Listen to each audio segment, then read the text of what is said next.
Top quality और consistent performance के लिए सिर्फ सिल्वर पंप नाम याद रखना। નામે છેતરપિંડીના મામલે સુરતના ઉદ્યોગપતિ મહેશ સવાણીએ આયોજક સામે આક્રોશ ઠાલવ્યો છે। સમૂહ લગ્ન કરનારાઓની ખરાઈ કરવા લોકોને અપીલ કરી। રાજકોટની ઘટના ખૂબ જ કરુણાદાયક અને દુઃખદ। સમાજ સેવાના નામે લોકો કમાવાનું કામ કરે છે।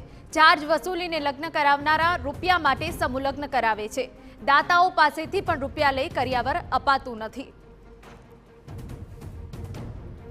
રાજકોટનો જે બન્યો છે એ તો બહુ કરુણાદાયક બનાવ બન્યો કહેવાય છે કે જે એક દીકરીનું સપનું, જે એક કુમારનું સપનું, જે લગ્નનું સપનું છે એ ચકનાચૂર કરી નાખવાનું જે આ એક કૃત્ય જેને કહી શકાય, ત્યારે હું પ્રજાને પણ એક નિવેદન કરવા માગીશ કે જે સમૂહ લગ્ન થતા હોય, કોણ કરે છે, કેવા લોકો કરે છે, એ રિયલમાં સમાજમાંના કામ કરવા માટે કરે છે કે પછી નામ કરવા માટે કરે છે કે પછી પૈસા કમાવા માટે કરે છે, એ જોવું જોઈએ।